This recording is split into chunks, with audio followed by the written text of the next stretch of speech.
La Bible Louis II. Introduction au livre de Malachie. Nous sommes dans l'ignorance la plus complète sur l'auteur de l'écrit canonique appelé du nom de Malachie. Ni son père ni son lieu d'origine ne sont indiqués, tandis que le livre d'Esdras mentionne le ministère d'Agé et de Zacharie. Néhémie, dont Malachie doit avoir été le contemporain, ne parle point de lui dans ses mémoires. Nous avons bien certaines données sur son compte dans quelques écrits des temps postérieurs. Le Talmud le range avec Agé et Zacharie parmi les hommes de la grande synagogue qui, placés à la tête des Juifs revenus de l'exil, sont censés avoir constitué le canon des Saintes Écritures et conservé les traditions légales. Quelques pères de l'Église rapportent que Malachie était lévite, habitant la tribu de Zébulon, originaire du bourg de Supha, mais il est impossible de contrôler de telles données. Cette ignorance totale où nous sommes sur la personne de l'auteur de ce livre a conduit plusieurs savants à douter complètement de l'existence d'un prophète du nom de Malachie. On a rapproché ce nom du terme Mélaki, mon messager, qui est employé dans le sens usuel au chapitre 3, verset 1, et on a prétendu que l'auteur avait déguisé son vrai nom sous cette espèce de pseudonyme tiré de son propre livre. Les anciens traducteurs grecs, la Septante, paraissent avoir déjà partagé cette opinion. Ils traduisent le titre du livre comme suit: Sentence de la parole du Seigneur sur Israël par l'intermédiaire de son ange ou de son envoyé, évitant de rendre Maléachi comme nom propre pour en faire un substantif commun et substituant le nom de la troisième personne, son, à celui de la première, mon, afin de ne pas mettre ce titre du livre dans la bouche de Dieu lui-même. La paraphrase chaldéique et Jérôme, auquel Calvin incline à se rattacher, voit dans ce nom mon envoyé, un titre sous lequel se dissimulerait le savant Esdras. Ces raisons ne nous paraissent pas décisives. Le mot Maléachi peut fort bien être un nom propre, car d'après certaines analogies, on peut l'envisager comme une abréviation de Maléakia, l'envoyé de Jéhovah, et par conséquent, comme le nom réel de l'auteur. Il se pourrait même que, comme plusieurs prophètes, par exemple Sophonie et Michée font allusion dans leurs prophéties au sens de leur propre nom, notre prophète eût voulu dans le passage Malachie 3.1 rappeler le sien. Il n'est pas non plus fait mention du père et du lieu d'origine dans les cas d'Abdias et d'Habacuc. Quant à Néhémie, rien ne l'obligeait à parler du ministère d'un prophète dont l'influence ne pouvait être comparée à celle d'Agé et de Zacharie. L'identification de l'auteur du livre avec Esdras ne peut paraître bien probable si l'on mesure toute la distance entre un scribe et un prophète. L'époque des prophéties renfermées dans ce livre peut se déterminer d'une manière assez précise. Il ressort du contraste entre Jacob et Ésaü, Malachie 1, 1 à 5, qu'il a été composé après le retour de la captivité, et de Malachie 1, 10 et 3, 1, que le temple et le culte étaient déjà rétablis. Malachie a donc prophétisé un certain temps après le ministère public d'Agé et de Zacharie. Malachie reproche aux Juifs revenus de l'exil leur négligence dans le paiement de la dîme et les mariages qu'ils contractent avec les femmes païennes. Ces mêmes reproches leur sont adressés par Néhémie. On peut conclure de là, avec une grande vraisemblance, que ces deux hommes ont été contemporains.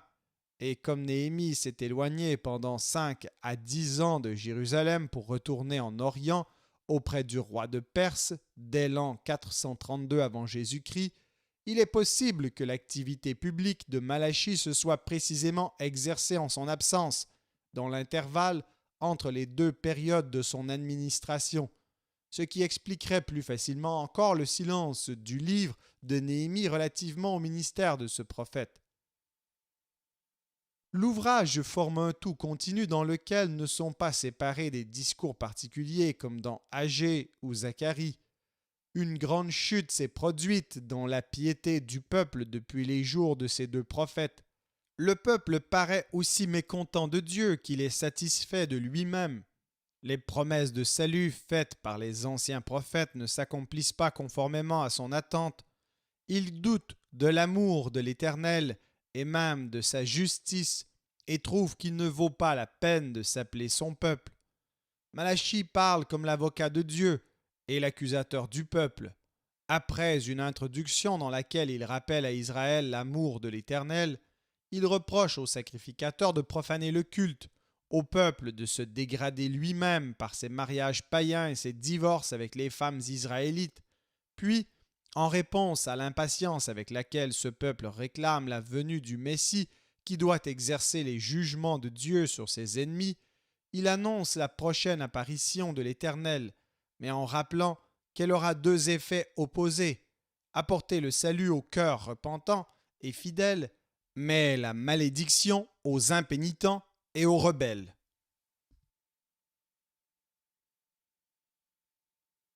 Malachie, chapitre 1. Oracle, parole de l'Éternel à Israël par Malachie. Je vous ai aimé, dit l'Éternel, et vous dites: en quoi nous as-tu aimés? Ésaü n'est-il pas frère de Jacob, dit l'Éternel? Cependant j'ai aimé Jacob, et j'ai eu de la haine pour Ésaü. J'ai fait de ses montagnes une solitude. J'ai livré son héritage aux chacals du désert. Si Édom dit: nous sommes détruits, nous relèverons les ruines. Ainsi parle l'Éternel des armées. Qu'ils bâtissent, je renverserai, et on les appellera pays de la méchanceté, peuple contre lequel l'Éternel est irrité pour toujours. Vos yeux le verront, et vous direz: grand est l'Éternel par-delà les frontières d'Israël. Un fils honore son père, et un serviteur son maître. Si je suis père, où est l'honneur qui m'est dû? Si je suis maître, où est la crainte qu'on a de moi? Dit l'Éternel des armées. À vous, sacrificateurs, qui méprisez mon nom, et qui dites: en quoi avons-nous méprisé ton nom? Vous offrez sur mon autel des aliments impurs, et vous dites: en quoi t'avons-nous profané? C'est en disant: la table de l'Éternel est méprisable. Quand vous offrez en sacrifice une bête aveugle, n'est-ce pas mal? Quand vous en offrez une boiteuse ou infirme, n'est-ce pas mal? Offre-la donc à ton gouverneur. Te recevra-t-il bien? Te fera-t-il bon accueil? Dit l'Éternel des armées. Priez Dieu maintenant pour qu'il ait pitié de nous. C'est de vous que cela vient. Vous recevra-t-il favorablement? Dit l'Éternel des armées. Lequel de vous fermera les portes pour que vous n'allumiez pas en vain le feu sur mon autel? Je ne prends aucun plaisir en vous, dit l'Éternel des armées, et les offrandes de votre main ne me sont point agréables. Car depuis le lever du soleil jusqu'à son couchant, mon nom est grand parmi les nations, et en tout lieu on brûle de l'encens en l'honneur de mon nom, et l'on présente des offrandes pures. Car grand est mon nom parmi les nations, dit l'Éternel des armées. Mais vous, vous le profanez en disant: la table de l'Éternel est souillée, et ce qu'elle rapporte est un aliment méprisable. Vous dites: quelle fatigue! Et vous le dédaignez, dit l'Éternel des armées. Et cependant, vous amenez ce qui est dérobé, boiteux ou infirme, et ce sont les offrandes que vous faites. Puis-je les agréer de vos mains, dit l'Éternel? Maudit soit le trompeur qui a dans son troupeau un mâle, et qui voue et sacrifie au Seigneur une bête chétive. Car je suis un grand roi, dit l'Éternel des armées, et mon nom est redoutable parmi les nations.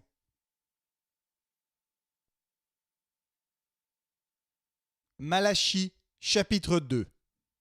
Maintenant, à vous cet ordre, sacrificateurs: si vous n'écoutez pas, si vous ne prenez pas à cœur de donner gloire à mon nom, dit l'Éternel des armées, j'enverrai parmi vous la malédiction, et je maudirai vos bénédictions. Oui, je les maudirai, parce que vous ne l'avez pas à cœur. Voici, je détruirai vos semences, et je vous jetterai des excréments au visage, les excréments des victimes que vous sacrifiez, et on vous emportera avec eux. Vous saurez alors que je vous ai adressé cet ordre, afin que mon alliance avec Lévi subsiste, dit l'Éternel des armées. Mon alliance avec lui était une alliance de vie et de paix, ce que je lui accordai pour qu'il me craignît, et il a eu pour moi de la crainte. Il a tremblé devant mon nom. La loi de la vérité était dans sa bouche, et l'iniquité ne s'est point trouvée sur ses lèvres. Il a marché avec moi dans la paix et dans la droiture, et il a détourné du mal beaucoup d'hommes. Car les lèvres du sacrificateur doivent garder la science, et c'est à sa bouche qu'on demande la loi, parce qu'il est un envoyé de l'Éternel des armées. Mais vous vous êtes écartés de la voie. Vous avez fait de la loi une occasion de chute pour plusieurs. Vous avez violé l'alliance de Lévi, dit l'Éternel des armées. Et moi, je vous rendrai méprisable et vil aux yeux de tout le peuple, parce que vous n'avez pas gardé mes voies, et que vous avez égard à l'apparence des personnes quand vous interprétez la loi. N'avons-nous pas tous un seul Père? N'est-ce pas un seul Dieu qui nous a créés? Pourquoi donc sommes-nous infidèles l'un envers l'autre, en profanant l'alliance de nos pères? Judas s'est montré infidèle, et une abomination a été commise en Israël et à Jérusalem, car Judas a profané ce qui est consacré à l'Éternel, ce qu'aime l'Éternel. Il s'est uni à la fille d'un Dieu étranger. L'Éternel retranchera l'homme qui a fait cela. Celui qui veille et qui répond, il le retranchera des tentes de Jacob, et il retranchera celui qui présente une offrande à l'Éternel des armées. Voici encore ce que vous avez fait. Vous couvrez de larmes l'autel de l'Éternel, de pleurs et de gémissements, en sorte qu'il n'a plus égard aux offrandes et qu'il ne peut rien agréer de vos mains. Et vous dites, pourquoi?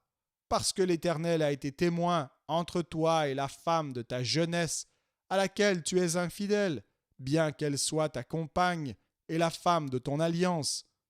Nul n'a fait cela avec un reste de bon sens. Un seul l'a fait. Et pourquoi? Parce qu'il cherchait la postérité que Dieu lui avait promise.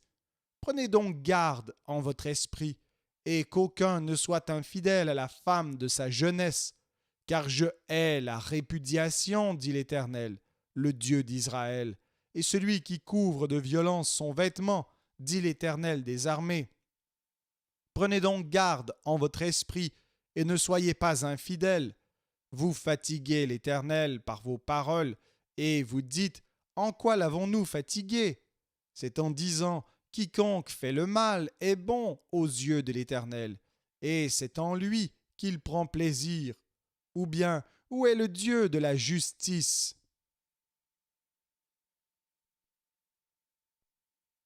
Malachie, chapitre 3. Voici, j'enverrai mon messager. Il préparera le chemin devant moi, et soudain entrera dans son temple le Seigneur que vous cherchez, et le messager de l'alliance que vous désirez. Voici, il vient, dit l'Éternel des armées. Qui pourra soutenir le jour de sa venue? Qui restera debout quand il paraîtra? Car il sera comme le feu du fondeur, comme la potasse des foulons. Il s'assiera, fondra et purifiera l'argent. Il purifiera les fils de Lévi. Il les épurera comme on épure l'or et l'argent. Et ils présenteront à l'Éternel des offrandes avec justice. Alors l'offrande de Juda et de Jérusalem sera agréable à l'Éternel, comme aux anciens jours, comme aux années d'autrefois. Je m'approcherai de vous pour le jugement, et je me hâterai de témoigner contre les enchanteurs et les adultères, contre ceux qui jurent faussement, contre ceux qui retiennent le salaire du mercenaire, qui oppriment la veuve et l'orphelin, qui font tort à l'étranger, et ne me craignent pas, dit l'Éternel des armées. Car je suis l'Éternel, je ne change pas, et vous, enfants de Jacob, vous n'avez pas été consumés. Depuis le temps de vos pères, vous vous êtes écartés de mes ordonnances, vous ne les avez point observées. Revenez à moi, et je reviendrai à vous, dit l'Éternel des armées. Et vous dites, En quoi devons-nous revenir? Un homme trompe-t-il Dieu? Car vous me trompez. Et vous dites, en quoi t'avons-nous trompé? Dans les dîmes et les offrandes. Vous êtes frappés par la malédiction, et vous me trompez, la nation tout entière. Apportez à la maison du trésor toutes les dîmes, afin qu'il y ait de la nourriture dans ma maison. Mettez-moi de la sorte à l'épreuve, dit l'Éternel des armées, et vous verrez si je n'ouvre pas pour vous les écluses des cieux, si je ne répands pas sur vous la bénédiction en abondance. Pour vous, je menacerai celui qui dévore, et il ne vous détruira pas les fruits de la terre, et la vigne ne sera pas stérile dans vos campagnes, dit l'Éternel des armées. Toutes les nations vous diront heureux, car vous serez un pays de délices, dit l'Éternel des armées. Vos paroles sont rudes contre moi, dit l'Éternel, et vous dites, qu'avons-nous dit contre toi? Vous avez dit, c'est en vain que l'on sert Dieu. Qu'avons-nous gagné à observer ses préceptes et à marcher avec tristesse à cause de l'Éternel des armées? Maintenant nous estimons heureux les hautains. Oui, les méchants prospèrent. Oui, ils tentent Dieu et ils échappent. Alors ceux qui craignent l'Éternel se parlèrent l'un à l'autre. L'Éternel fut attentif, et il écouta. Et un livre de souvenirs fut écrit devant lui pour ceux qui craignent l'Éternel et qui honorent son nom. Ils seront à moi, dit l'Éternel des armées. Ils m'appartiendront au jour que je prépare. J'aurai compassion d'eux comme un homme a compassion de son fils qui le sert. Et vous verrez de nouveau la différence entre le juste et le méchant, entre celui qui sert Dieu et celui qui ne le sert pas. Malachie, chapitre 4. Car voici, le jour vient, ardent comme une fournaise. Tous les hautains et tous les méchants seront comme du chaume. Le jour qui vient les embrasera, dit l'Éternel des armées. Il ne leur laissera ni racines ni rameaux. Mais pour vous qui craignez mon nom, se lèvera le soleil de la justice, et la guérison sera sous ses ailes. Vous sortirez, et vous sauterez comme les veaux d'une étable, et vous foulerez les méchants, car ils seront comme de la cendre sous la plante de vos pieds, au jour que je prépare, dit l'Éternel des armées. Souvenez-vous de la loi de Moïse, mon serviteur, auquel j'ai prescrit en Horeb pour tout Israël des préceptes et des ordonnances. Voici, je vous enverrai Élie, le prophète, avant que le jour de l'Éternel arrive, ce jour grand et redoutable. Il ramènera le cœur des pères à leurs enfants et le cœur des enfants à leurs pères, de peur que je ne vienne frapper le pays d'interdit. Merci d'avoir écouté cet enregistrement de la Bible. N'hésitez pas à le partager. Vous pouvez également télécharger la version MP3 sur le site Un Héros dans le net. Vous avez le lien dans la description. En visitant notre chaîne, vous allez également trouver d'autres versions de la Bible en audio, ainsi que plusieurs ressources pour étudier la parole de Dieu. Toutes ces ressources sont mises à votre disposition gratuitement. N'hésitez pas de nous faire un don si le Seigneur vous le met à cœur en utilisant le lien qui est également dans la description. Merci encore et que Dieu vous bénisse.